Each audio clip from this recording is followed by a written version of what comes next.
Hi, I'm Joe. I'm Joe's mom. And we're Eastside Vibes. So today we're doing an album by an artist that most people probably wouldn't have expected to have new music. No, it's been 7 years. Yeah, it's been 7 years. Just in general. Yeah. I would have Yeah. never thought this person would have dropped an album. No. Yeah. And it's Mariah Carey. Mm-hmm. So if you knew me, you would know that Mariah Carey's literally one of my favorite artists. Yep, she is. I've always liked her music since I was a kid. I wear Mariah Carey shirts all the time. He does. So, he has a lot of them. So I was pretty excited when I saw this was coming out. Mm-hmm. And as my mom mentioned, this is her first album in 7 years. Yeah. And it's her 16th overall. That's amazing. Which I'm assuming that includes her Christmas albums. Right. I said to him, when she was younger, she was really popping out the albums right away. And I think that maybe because she was married to Tommy Mottola, who's a music producer, he was probably having her push them out fast. Well, yeah, I think that's kind of a thing, how he was kind of forcing her to make music. Mm-hmm. And Mariah Carey's an artist where if we went into the background around her, it would probably take forever. Yes. Unbelievably iconic. A lot of people don't know that she's the highest grossing female artist of all time. Over Whitney and Celine Dion? Over Beyonce, yeah. Ooh. Of all time, yeah. Wow. Which, that's a pretty big deal. That's a pretty big deal. And she has the most amount of Billboard #1 hits out of any female artist ever. I had no idea. Yeah. Wow. Wow. That's amazing. And a couple weeks ago, she won her first VMA, and it was like a VMA legacy award. Oh yeah. And that was her first VMA. Yeah, on stage, she actually said when she got it, she's like, "How did it take you 30 years to give me one of these?" Which is pretty funny. Yeah, which is true because a couple of her most famous performances are at the VMAs. And the fact that she never actually won one is actually absurd. It is absurd. But, yeah, so Mariah's new album is called Here for It All. Mm-hmm. And I was curious, how this would go. Because I saw it's executive produced by Anderson .Paak. You can really hear his influence. Which is someone we've covered on the channel. And I know who my mom really likes now. Yep. And I didn't know if it was going to be modern or if it was going to be kind of what she would be known for or what he's known for. Yeah, exactly. And I would say it was kind of a mix of both, to be honest. Correct. We kind of went both ways with it. Mm-hmm. It's pretty short. It is short. It's 35 minutes and 11 songs, so it's an easy listen through, which I like a lot. But you feel when you're listening to it, you feel it's longer because it's her singing and her voice is so good. Yeah. Yeah, one thing I noticed about this record is a lot of the instrumentation is pretty simple. Yes. And with her, you can do that because it really highlights her voice. Yep. Honestly, maybe I'll talk more about this later, but I hope that some pop artists follow this route, maybe hear this and start simplifying things again. Oh, that would be so nice. Just because I can talk more about that later, but it works really well here. But like we always do, we're going to cover some of our favorite songs and then go over some more overall thoughts on this record at the end, unless there's anything else you want to add before we get going. So the purpose of the album is it's here for it all. So what she's basically saying is, I'm here for everything, good, bad, challenges, whatever. You have to learn how to work through your difficulties, and life allows you moments of glory and discontinuation, but you're here for it all, no matter what. You just have to work through it, not deal with it, but work through it. So that's why Here's for It All. That's the reason behind it. Well, yeah, I mean, she's someone that she's obviously seen more than most people have seen. So especially if she's the #1 artist of all time. Yeah. One thing I like about the rollout for this record too, before we actually talk about the songs, is she's opening up a lot, and I feel like she has this image that she's pretty pretentious and not friendly. That's how the first song went, because I thought it made her be But, oh my gosh. But if you like watch interviews with her, it seems like she's not actually that way. Yeah. She seems pretty friendly and like nice. Yeah. I mean, she's obviously like confident, but very confident. But no, because when you even see her, that's the image she like looks like kind of like you're a bitch. Yeah. You know. And yeah, but I was like kind of pleasantly surprised. Like, yeah, exactly. To hear she really isn't that way. Nope. Because she's had ups and downs and challenges and all that. So yeah, I was glad to like hear that as well. Yeah, or see that. Mm-hmm. Yeah, because I was watching some of the interviews she was doing, like, to promote this record. Good. And yeah, it's like, wow, I didn't know. Well, that part of it is because she just doesn't do interviews and stuff. Right. So you don't really know who she is, to be honest, which I like. Yeah, you talked about the fact that she leads a pretty quiet life. Yeah. She doesn't just talk a lot. I actually enjoy that on like a side note because it feels like the more access, because nowadays we have so much access to these celebrities, and it almost feels like the more access you have to them, the less like mystification around them there is. Oh. Not that you should be like idolizing people necessarily. No, but no. You, it almost feels like you feel like you're too close to them if you know too much about them. And I'm saying this is nothing negative toward Taylor Swift, but it's like everything she does is out there. Taylor Swift is very private. You think so? Yeah, she doesn't post on anything ever. Oh, you're talking that way, posting. I'm just thinking media way. Even media, she doesn't do interviews and stuff. No, just. How do I say it? Like Taylor, she's known for being very private. She doesn't even go anywhere. She travels inside a suitcase. Yeah, I see it. That's I'm not saying it the way I want to, but that's okay. Yeah, no, I would say Taylor Swift is similar to Mariah Carey in that way, where part of the reason why people like her so much is because she feels untouchable. Who would you say is the person that's out there then? Well, there's a lot of people, like Drake, for instance. Oh, I get you. Got you. I see where you're going with it. Or like these Twitch streamers, or like rappers who are streaming. And, okay, I get it. Because it feels like you're too like connected to them, in my opinion. I don't know. That makes sense. Thank you for clarifying. Maybe that's like an age thing too. Okay. But anyway, so the first song we picked is "Play This Song." It's one of the two songs that have official features, and this one is with Anderson .Paak. You can right off the bat, like if you have heard Anderson .Paak, you can know that that's his background music. You know what's funny is I think you're saying that from the perspective of Silk Sonic. Right, so it's like because I've heard that his music is like funkier. Yeah. Like his actual music isn't necessarily like Silk Sonic that much. Right. Yeah, no, it is funkier. Yeah, and I think this sounds like Silk Sonic. I don't think this sounds like Anderson .Paak music. Okay. This sounds like Silk Sonic. Okay. It reminded me of like that "Leave the Door Open" song, to be honest. Leave the door open. Yeah, the instrumental for this has like a very like retro feeling to it. It feels like old school R&B. And I really like the way that, I mean, one thing about the whole record is I don't think I'm gonna like harp on the vocals too much because it's Mariah Carey. Obviously, every single song has phenomenal vocals. That's the whole point. Right. But I like her chemistry with Anderson .Paak on this one a lot. Play this song. I like how they go back and forth. Mm-hmm. Yeah. Mm-hmm. And that's Play This Song with Anderson .Paak. I could sing that song right now.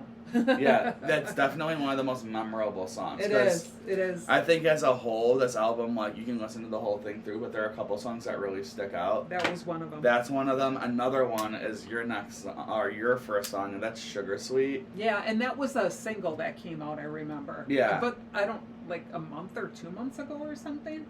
I don't know. Yeah. It was a while ago.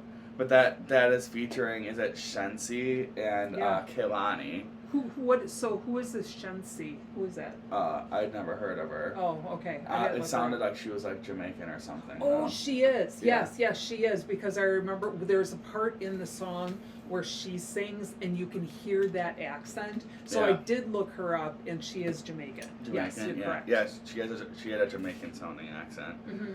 But so that was one of your picks. So I'll let you talk about it. I could sing that song. I actually love this song. I would have picked it if you didn't. Sweet. So according to the website Song Details, it's about expressing love and affection in a relationship by keeping things loving, attractive, and exciting while taking the time to enjoy each other. So it's like sugar sweet, you're in love with someone and you're just taking the time to get to know each other, to be, do sweet things for one another. The chemistry between her, Shense, and Kalani, they said there's no competition because they each have distinct voices. Yeah. And so it's not like they're all together and it's the same voice. They each have their own voice. Yeah. And that really comes out in the song, and that's what I find quite amazing about it. Lyrics that go with this song to kind of express that it's, sugar sweet and just taking your time. She's got no hurry, no worries. Oh baby, I'm gonna use my expertise. I'm gonna keep it nice. I'm gonna keep it neat. I'm gonna keep it sugar. I'm gonna keep it sweet. So she's just, no hurry, no worries. We're pretty big fans of Kehlani here. Yes, we are. I thought it was awesome that she got this feature. Kehlani, she's having a huge year. She is. Holy smokes. Her song Folded is one of the biggest songs of the year. And I follow her on Instagram. It's like cool because she's never had a song like that got this big. No, well, and she's been like freaking out. She's on like Cardi B's as well. Yeah. She seems to be doing a lot of features right now too, which is it's awesome to see her branching out like this. Yeah, love Kalani. And I thought that she was very good on this. She does it really well with this. I would say that Sugar Sweet kind of to me sounds like old Mariah Carey. Like 90s. And Kehlani sounds really good on that. Her voice fits really well, and the other feature, Shensi or Shense, I like how her accent kind of like switches up like the vibe of the song a little bit. It does. I think she's the last one to have like a solo piece, and you can hear her accent, and you're like, oh, this is like awesome. Yeah. So that's Sugar Sweet, which with Shensi and Kehlani. The next one we picked is my other pick. It's Confetti and Champagne. And in my opinion, this is like the most modern sounding song on the album. You mentioned that. It has like a R&B trap feeling to it. It actually like kind of reminds me of, I don't think you would know this artist, or either of these artists, like Bryson Tiller or Jacques. I've heard of Bryson Taylor. I don't know who the other person is. Yeah, or Jacques Weiss. Okay. Some people call them. So that's like how their music sounds? Yeah. Okay. Yeah, it's like, it has like a trap beat, but it also feels like R&B. Gotcha. And that's how this one is. Confetti and Champagne seems like the most like party, like celebratory song of the record. Not only from the title, but just like from the whole sound of the song. Right. And vocally, I'd say it's like one of the stronger ones as far as like these like upbeat ones. I think her vocals shine the most on like the softer songs, but yes. But as far as like the, I guess, more energetic songs, I like her vocals on this one the most. I was telling him that the first song, Me, it started off quiet, and I was like, oh no, but then all of a sudden the Mariah Carey voice came out, and that's how the rest of the album was too. I was really excited about that. So that's Confetti and Champagne. Then the last song we picked is My Love. I've been singing this song nonstop since I listened to it. I'll let you talk about it then. So My Love is actually a remake of Paul McCartney and the Wings Yeah, I was going to say, this is like a Wings song. Yeah, right? This is definitely, 100%. I said it's a beautiful song just in general. Her remake is like really good to listen to. Because apparently they say that when she does remakes, she puts herself into them. I mean, at least for me, I would rather listen to Mariah Carey than Paul McCartney. Oh, singing this song? Yeah. In my opinion. Yeah, so, yeah. I know so other people don't agree with that, but... So I guess I don't know that she's done this, but apparently she's great at doing covers. And this is like well, I mean, beautiful. Her Christmas music is all technically covers. Oh, that's true. That's true. Except that famous one she has. Yeah, that one. But no, you can definitely tell she has a great job doing covers. So the purpose behind this, this is Paul McCartney because he wrote it. He actually wrote it for his song, for his first wife, Linda McCartney, who unfortunately passed away years ago. And it's basically sharing his enduring love for her. And like he loves her so much. I mean, it's like my love is whatever. I mean, he's just singing about her, you know, and how much he loves her and how much he respects her and everything like that. It is a beautiful song. Like I said, I've been singing it nonstop. Lyrics, I think, that express that feeling of love and being enduring are, I could sing this out. When I go away, I know my heart can stay with my love. It's understood. It's in the hands of my love. My love. I feel like this is a song that... Good. Sorry. Yeah. I had to sing it because I've been singing it. I was gonna say, I feel like this is a song that most people, like, when you listen to this, you'll be like, I've heard this. Like, yes. I know what song this is. Yeah, it's a really popular song. I knew I'd heard it, but I couldn't remember who the artist was, so I, like, looked up who sang My Love, and there was somebody from, like, 1960 something. Yeah. So I listened, I'm like, whoa, no, that's not it. And then I found out who it was. Well, the other My Love is the Temptations or something, right? Yep. Yeah. There's a lot of songs titled My Love. Yeah. I think there's a Justin Timberlake one called My Love, I'm pretty sure. Oh, yeah. Yeah. But anyway, so those were our favorite songs from Mariah Carey's Here for It All. Can I do a few shout-outs? Oh, yeah, sure. I mean, there's only 11 songs. Yeah, there are. So I really could have done the entire album. One shout-out is Nothing is Impossible. I liked it because of her soft vocals. And obviously the meaning is nothing is impossible. It's that nothing is impossible if you work for it and you try to do what you need to do to get it done. In Your Feelings, oh my gosh, Anderson's Paak background music is so good. And then Here for It All, which is the last song. No other words to describe this to me. It's beautiful and meaningful. This is one I really should have done too. But in this one, the background has that high Mariah Carey voice. Like, I was waiting for that to come out in the album. Yeah, she didn't do it much on this album. No, but if you listen to this one, she's got her background and she's just hitting that high note. And I'm like, oh, that's fantastic. Because the rest of the album, she goes high, but not the Mariah Carey high. She, like, ends the album on a bang, that's for sure. Yeah, exactly. So, as you can tell, my mom really enjoyed this album, and I liked it a lot too. Mm-hmm. It's probably one of the better albums that we've heard this year. There's so many that we've heard. I would definitely rate this in like the top 3. Yeah, I would probably say so too. Yep. For this year, I mean, for me, Bad Bunny is still the best album that's come out this year, that's and I don't think anything's gonna beat that. No, that's what I said too.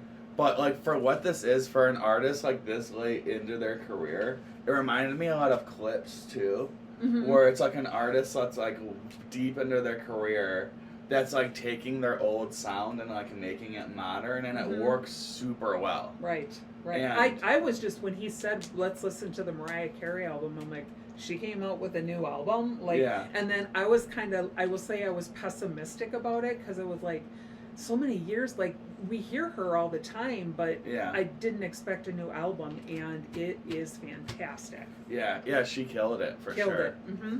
And as I was saying at the beginning, I hope that, because like this made me think about artists like Ariana Grande, for instance, or even Dua Lipa. There's a few pop artists in this generation who have really strong vocals. Yep. But for some reason, like a lot of times their music, like if they're not like emphasizing it. I don't know. No, I feel like the high vocal is just being done to show you can hit that high vocal, not really having anything to do with the song. Like having it be like the strength of the song. Yeah. And it made me like hope some of these artists like hear this and like go like simplify things for a while in pop music, because I love, don't get me wrong, I love like hugely produced like pop music. 100%. Like, you know, I love Charlie XCX for instance, but I appreciate like the simplicity of this one for sure. That's what in like music culture where everything seems so like I guess like intense or like in your face all the time. Yeah, like heavy. Yeah, heavy. That's a good word. But anyway, that's how we feel about Mariah Carey's Here for It All. Listen to it. Is there anything else you want to add, or no? Just listen to it. Okay. Yeah. Like this is one where I don't know. Like how many people are like would because even you were like thinking, I don't know if I want to listen to this. I wanted to, right? But I don't, if you were like kind of on the fence with it because you don't know how it would go, like it is very good. So yes, it is check it out. Yep. But yeah, so I'm Joe. I'm Joe's mom. And we're Eastside Vibes. And thanks for watching. Bye.